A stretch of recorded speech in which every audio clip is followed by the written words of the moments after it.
Good afternoon, everyone. This is Mitchell here on my YouTube channel. It's wonderful to see you guys again after a month and a half. I've just been so extremely busy working my job, running my own apartment, just so much going on where I didn't even have much time to look up which players are the best players to watch for, which Cinderellas are the best to watch for. So next year I'll get on it more to do full bracket breakdowns, but this weekend is the NCAA Final Four, and it's one of my favorite sporting events of the year to watch. And there's four teams that are very new to the field. So, and UCLA, who made it, they have not made it since 1996, and they are the most recent memory team to make it because they did beat Michigan last night, which is my favorite team.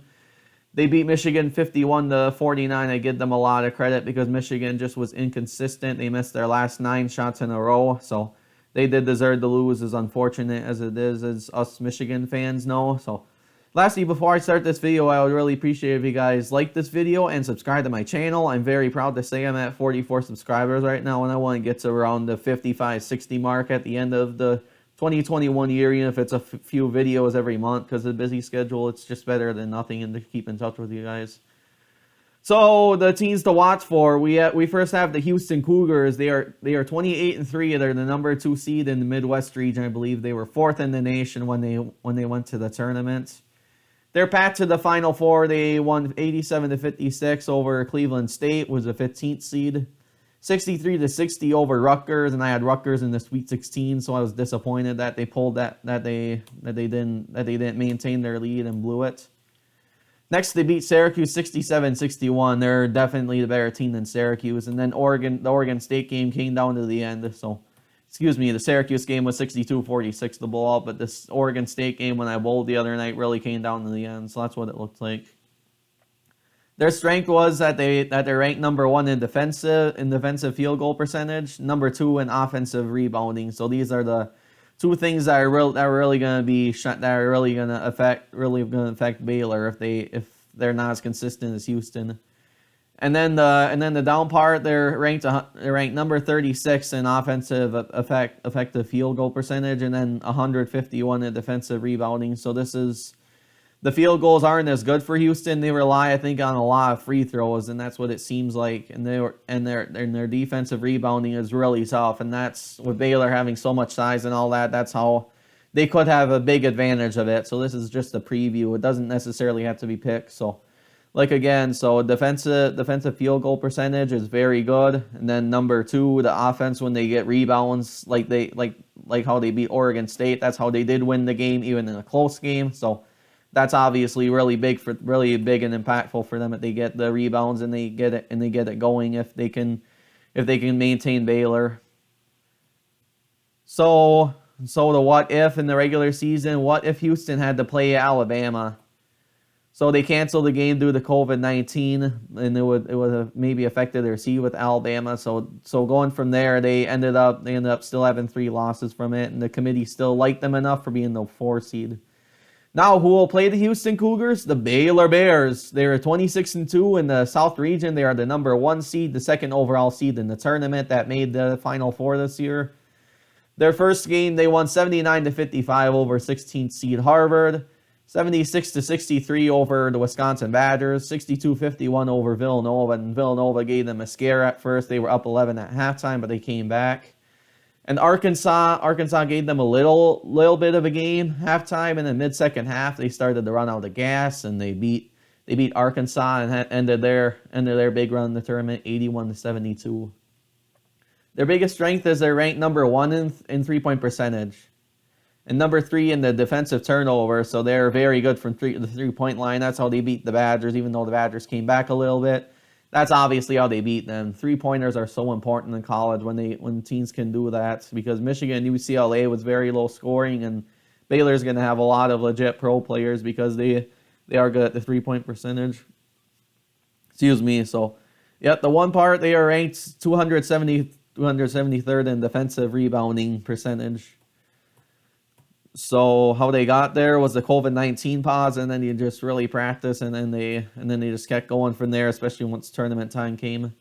Adam Flanger, Matthew Mayer, and Jonathan Soazwa, whatever he's pronounced there, they combined for at least 24 points every single game. That's phenomenal. And Baylor had eight starters, which made it very consistent for them all season to win the Big 12 and just dominate like they did.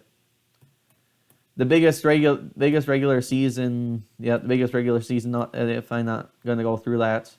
Next, we have number 1 overall seed and continuous undefeated Gonzaga Bulldogs. They're looking to win their first national championship ever. They made the national championship for the first time in men's basketball history in 2017, but they lost to the Carolina Tar Heels. They are 30-0 right now, and they're at 30 games in a row that they've won this year. So the path to the Final Four, they've obviously blew out Norfolk State right before triple digits, 98-55. 87-71, they beat Oklahoma against the Big 12 team. Oklahoma just struggled against them. Creighton stayed with it, but they're not doing enough. They didn't do enough, definitely. And 85-66, they beat USC last night, and they are in the Final Four, and they're looking to be the first undefeated since Bobby Knight's Indiana Hoosiers in 1976 to win the national championship without any losses. They do not have any cons for the Achilles heel, so yeah, that's basically their down parts. They do not have many downs. So in the Elite Eight, USC was just kind of inconsistent, and that's how they just kept shooting so well, 3-point line. And then their defense was very big, and 49 points with just 1 turnover in the second half. That's literally NBA points that they scored in the first half there. Jalen Suggs, one of the best players in the country, had a very big game against Creighton, and then in the Elite Eight, he was back with 18 points, it says, and 10 rebounds and 8 assists. So he really did get it going that game, even though I didn't watch it. That's where he really got going. So the Gonzaga and Baylor game did not get canceled. So I think they meet up. I think Gonzaga will win it all. Wish me luck because I get $35 in my family pool if Gonzaga beats Baylor and makes the national championship game out of it.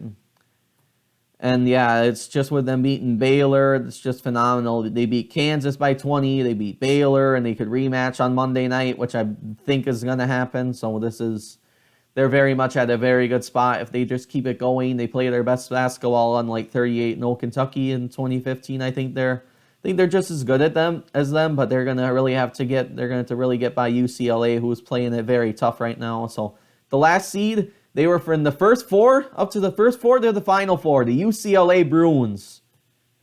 Their record was 22-9. They were a bubble team, bubble, and they were in the East region. So they won 86-81 over Tom Izzo's Michigan State Spartans. They're both very top-tier schools, and they got to meet in the first 4, so that was a great playing game to watch. Their next one was 73-62 over BYU. So they won pretty handily over BYU, which was an unbelievable upset for how BYU was really good this year, so they could have made the Sweet 16 in my eyes, but they didn't. Abilene Christian, who upset Texas, they obviously very much struggled against UCLA, so they lost 67-47. So their Cinderella run after the Texas game was obviously over. 88-78, they beat Alabama. So that was obviously a very crazy buzzer beater. Alabama pulled it out at Alabama in the national championship game in another pool. So that game affected me that they lost that one.